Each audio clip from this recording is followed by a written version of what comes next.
Welcome back to Focus Tête-à-Tête. We are in conversation with Countess Albina.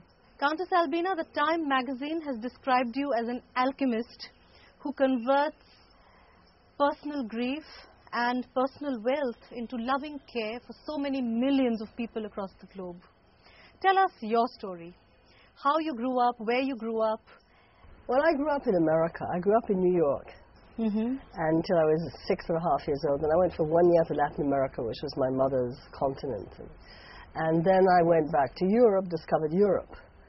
And I still didn't speak French.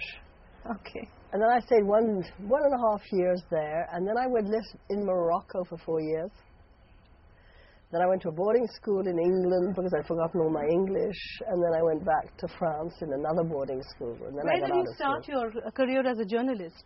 I started my career as a journalist when I had divorced. I was back in Paris with my son. I was studying at the university.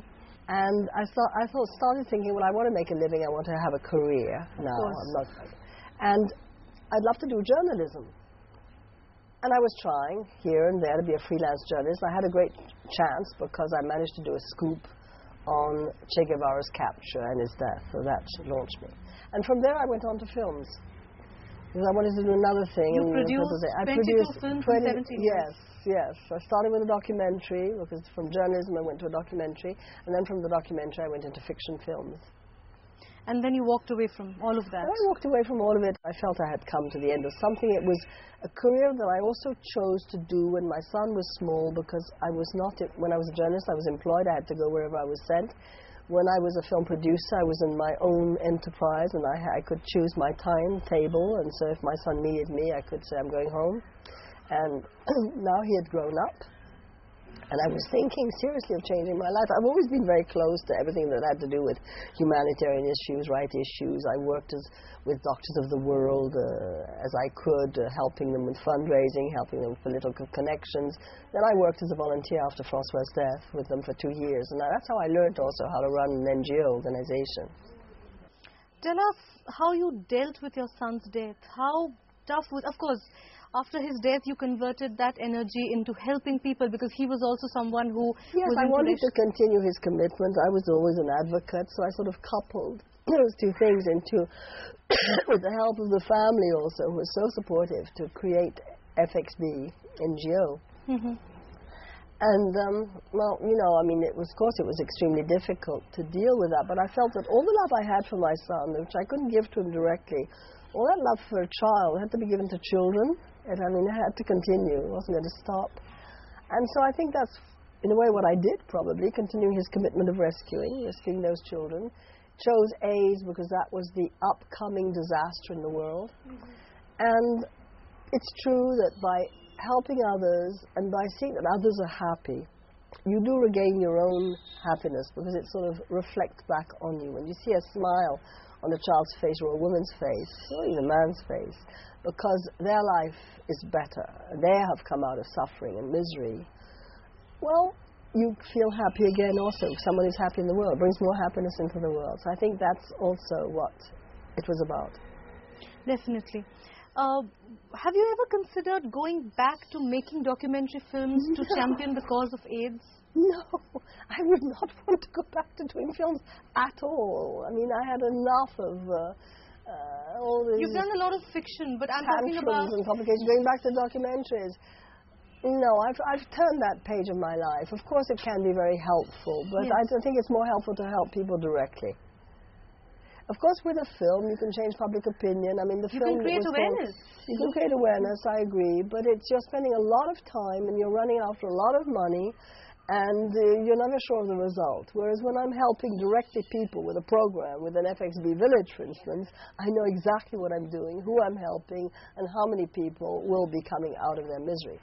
And when people come up, like a woman came up to me the other day in Visakhapatnam and could hardly speak English, and she ran, she came and said, "Ma'am, I'm happy." I thought that was so wonderful, that's so rewarding. And you do bring up the awareness through your work, because, I mean, advocacy is bringing awareness. Going and bothering all these people at the political level and telling them the truth about what's going on and how it's up to them to be able to play a very impacting role, that is also raising awareness. Changing gears a little bit, tell us about how you like India. You're wearing a lovely Indian dress. Tell us about I love India because India's not easy either. It's not the same difficulties, hurdles as the film business, but it's not easy. So for having stayed here 18 years resiliently and continued my work here relentlessly, I mean, I have to love very much the country and its people, which I do. Do you hate the heat as much as other foreigners? I love the heat. I mean, I'm half South American. In my mother's country, there are many similarities with India. We eat spicy. You have the mountains, you have the tropics. You have the same vegetation. You have the same also, I mean, the relationships in families are very much the same. The places of women, whether we like it or not, I mean, they are what they are, very much the same. There are families with the grandparents, the sisters, the brothers. It's sort of a tribal family. Very much like here, where the families are very connected, not like in the West, where they're completely broken up. And no, I just love India. I've always loved India. In fact, you know, when I was married, I never had a real wedding. I didn't want to have the real traditional white dress Christian wedding.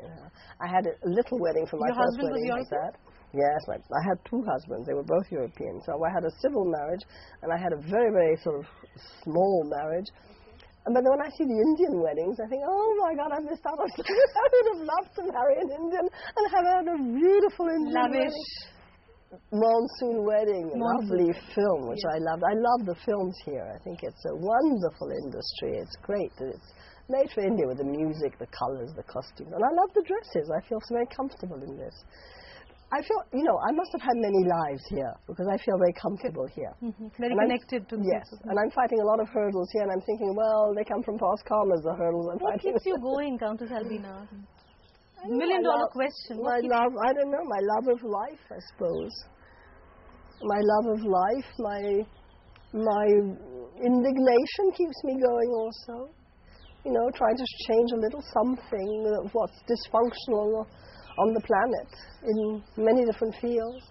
I was an ecologist at one point. I also ran for political office for the parliament as an ecologist. I mean, I get very indignant to see that there's no good governance in issues or that things don't work as they could. And, you know, we could be a happy planet. Things could work. The human race is a very terrible and difficult one, worse than tigers. Right. Well, on that note, thank you so much for talking to Focus TV, and I do hope that your humanitarian efforts reach out to the maximum number of people across the globe, and the epidemic is controlled, and the world and our children can lead happier lives. And become wonderful adults in society. Thank you so very much for having me. Thank you so much. Thank you.